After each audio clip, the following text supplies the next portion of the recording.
So, Mr. President, I have a question for you.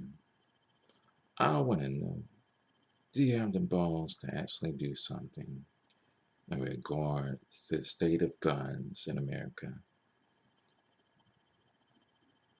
Now, I know you say this or that right now because there's some peer pressure where you feel like you gotta say certain things. I just want to know if you have the balls to actually do something. I know you're talking about hand size or whatever, but do you actually have the balls to actually do something in regards for the good of the country? Because I know that you are afraid of offending the NRA and losing your base. So when times of tragedy come, you really don't have too much to say in regards to it. You're like quiet as a mouse, like you have about as much to say as Thing on Addams Family. And during tragedy, you have a habit of blaming something on the Democrats, Hillary Clinton, Bill Clinton, former President Obama, and now you gotta bring Oprah Winfrey into the mix. Everybody and their mama knows that's your MO, Mr. President, your modus operandi. But what we actually do, I know you have a lot to say a lot of times, but what will you do? Now, let's examine the amendment known as the second one. The Second Amendment states a well-regulated militia being necessary to the security of a free state, the right of the people to keep and bear arms shall not be infringed. Now let's examine it further. What is a militia? A militia is a military force that is raised from the civil population to supplement a regular army, in an emergency. So look at the context of that. That didn't state that everybody should have free reign to just have a gun on every corner. That's not what it was drafted for. That's a bit of a stretch. That's just like if a person loaned me $5 and I take it upon myself and say, well, since they loaned me $5, then that means they want me to drain their bank account. That would be a bit of a stretch, don't you think? At least I think so. And let's look greater at the context and time period of this amendment. Now, this is before everyone had 45-degree head, before iPhones, before computers, before tablets, before the telephone, before airplanes, before cars, uh, before even the telegraph, and before modern railway. So information was traveled like on horseback, horse and buggy, message on a pigeon's foot. Message information did not travel quickly the way it does in nowadays times. So, like I said, and look at the time period when it was. That was relatively a short time period after the American Revolution. So, during the experience of the Revolution, the forefathers learned from that, and they were like, there were there were there were occasions that the British caught us off guard, where we did not have military forces there to defend our citizens. So they wanted a solution to where the average citizen could arm themselves in the event of enemy forces on our soil attacking us. Because, like I said, information didn't travel quickly then. By the time the government, let's say, issued a decree, let's say, where we're going to draft this many people, or we're going to send military forces, in many cases, the whole town or something, they might either been able to be captured or killed during the time period it take it took for the government to address it. So the forefathers thought about that, and they saw that as a means of addressing it. Now, like I said, look at the time period. The Second Amendment was passed 6 years after the American Revolution ended and ratified 2 years later in 1791. Just like nowadays,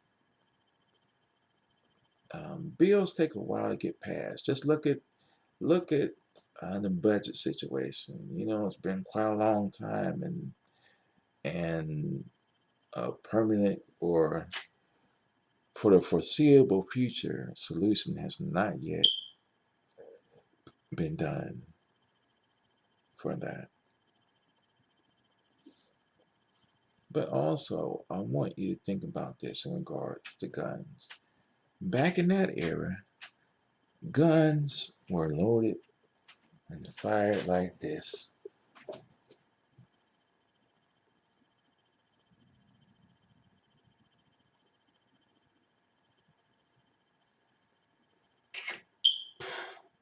So just think about that. And that's one shot. So nowadays, a person can just have a clip and just fire off, just multiple rounds on people. So think about the context of that when the forefathers drafted it and how that amendment is being used today. Do you think the forefathers wouldn't have addressed these issues if they had that foresight where they realized that guns would be a lot more powerful and more accessible in all situations, not just when enemy forces attack, but in all situations? Do you think they wouldn't have changed things around? Do you think that was their intent? Do you think that was their intent for people to have a gun on every corner? I did not think so. And for people to use that law and stretch it the way it's being stretched, I do not think that's right. And just think about what purpose, let's say, the more powerful guns serve. Like when you go hunting, uh do you see like mooses with AK-47s? Do you see um, deer with M200s, bears throwing grenades? Like, what type of situation you in where you just feel like, okay, I need to be that armed where I need to be able to fire off hundreds of rounds, you know, to protect myself. Now, I want you to think about this. When there have been domestic terrorist situations or maybe hostage situations, how many times do you see like a person, they out there AR-15 and they um, come to save the day like dun, dun, dun, dun. I have my AR-15 and I've come to save you. Like, how many times does that ever happen where they come to save the day? Like, it happens like never, right? But all the time, you see this person and that person killing multiple people with those weapons.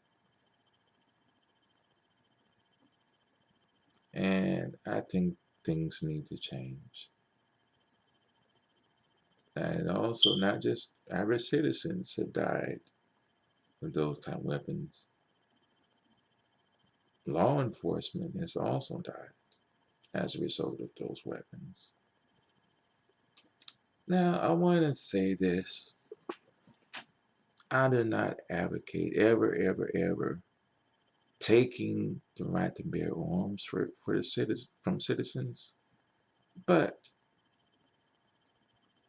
the capacity and free reign at which a person can arm themselves, I think needs to be curtailed.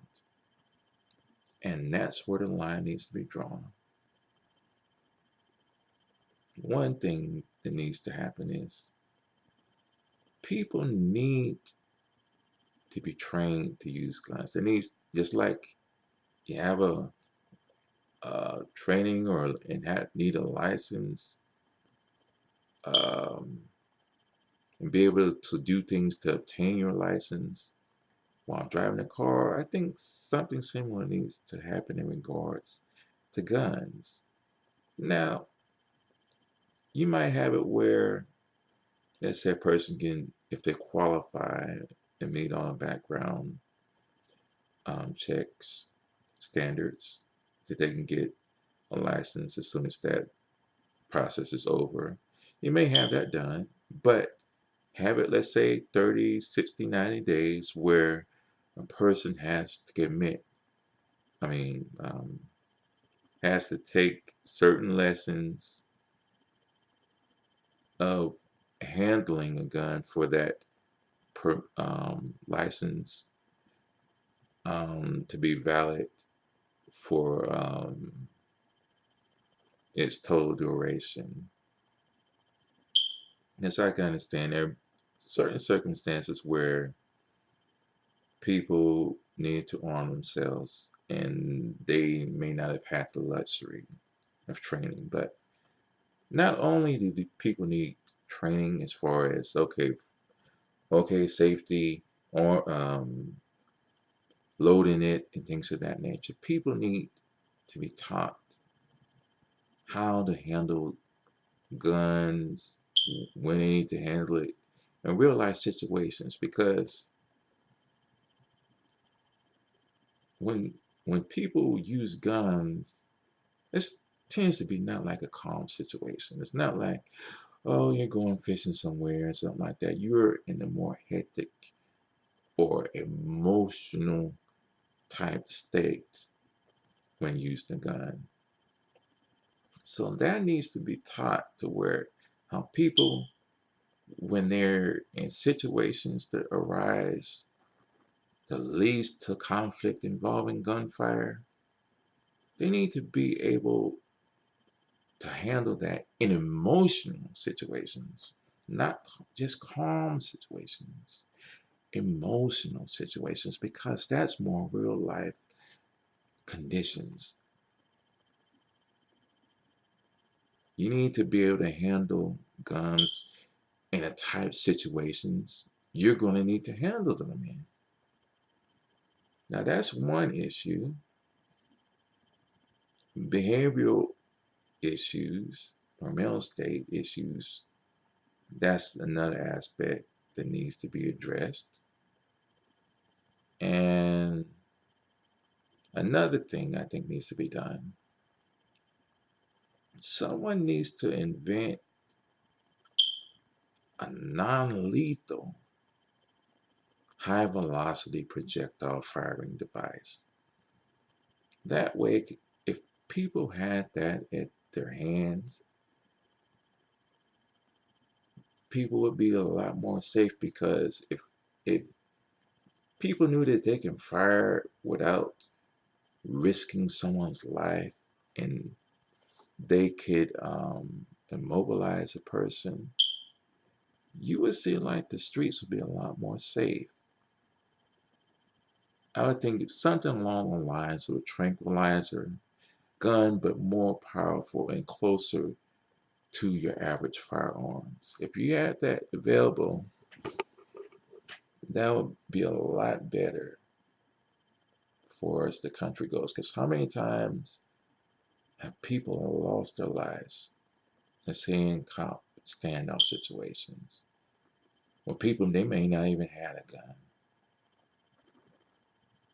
and lost their lives, when if they had non-lethal, high-velocity projectile firing devices, those lives could have been spared.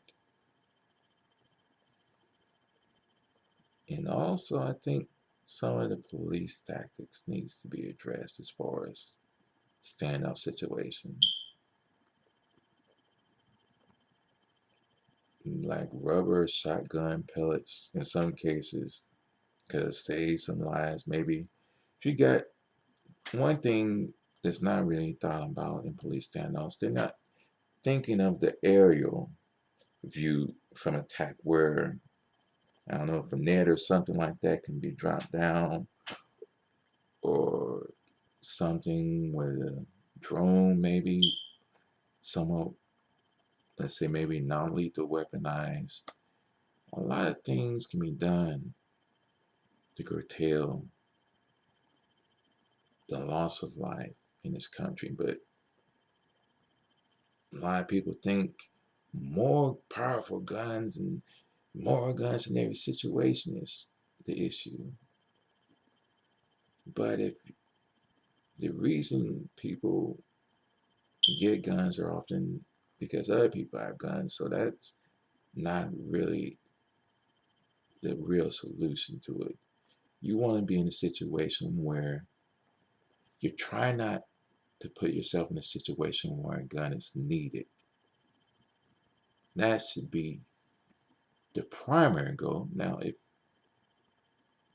that isn't option isn't available, and guns in legal lawful methods or manners needs to be done, then so be it. But that shouldn't just be the first choice in the matter. And another issue in regards to addressing guns in America, I think bump stocks needs to be taken away, and the more military or military type capacity um, guns needs to be taken away from the citizen in average situations. Now, this is where the line on that, I think, needs to be drawn.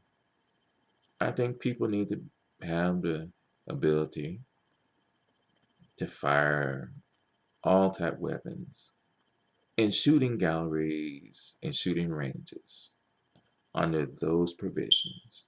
Because I understand people want to fire powerful guns, they enjoy the kickback and maybe the smoke or gunpowder smell and all that, whatever they get out of it. They like that feeling. I understand that. I get that. But this that feeling of, of people's enjoyment supersede the safety and security of the general population. I say no. Because if you want to do that, then why stop there? If a person's drunk and they feel they can drive, go ahead and let them. If a little kid feels like they know how to handle a car, go ahead and let them. If a person stayed at a Holiday Express Inn last night and feel that they can operate on you, go ahead and let them. Because if you do not want to have laws with order, then just keep doing things the way you've been doing them. But I did not think that's the way the country needs to be run, if you ask me. What I think the real issue is in this matter is, you know, you, Mr. President, as well as Congressman or Congresswoman, or if you're Congress transgender, I can't remember if there's any, but so be it. But anyways, the issue in this matter is you don't want to upset the base, and the main issue is the NRA. The NRA is one of the top lobbying groups in this country, and they help get a lot of people elected.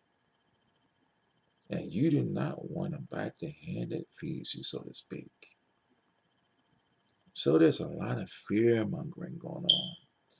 That, oh no, they're gonna take all our guns away. Ah. That's not what it's really about. If you look at some of the NRA top executives, I'm sure that you'll find that they live quite a lavish life. Driving Bentleys and Rolls Royces,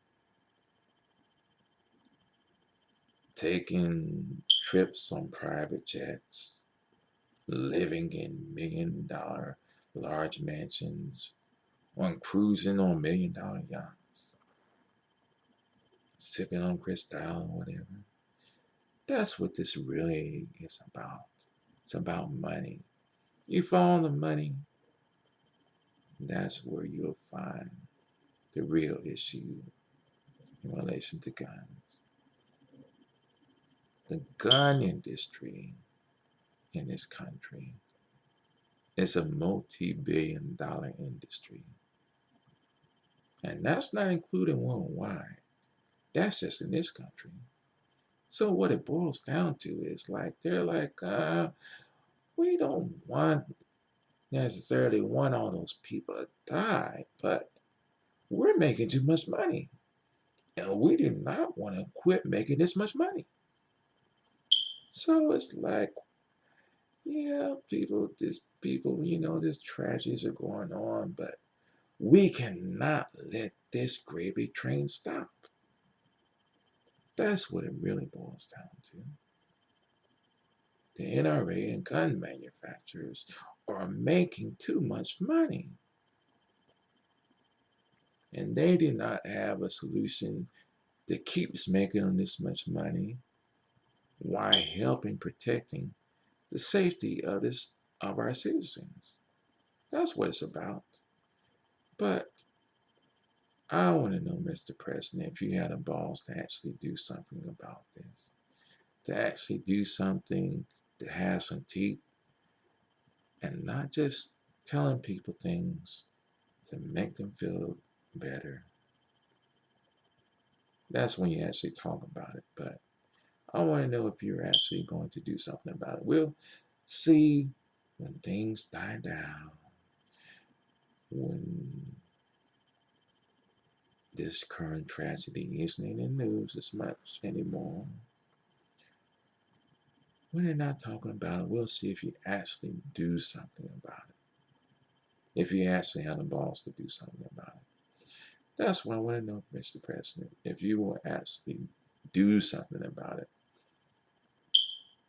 Yes, I know you like to talk. You know, you talk big and bad about ISIS in North Korea. You're going to be fire and thunder. But when it comes to domestic terrorists, like I say, you're quiet as a mouse. You have about as much to say as Sting on the Addams Family. But what will you do, Mr. President? What will you do?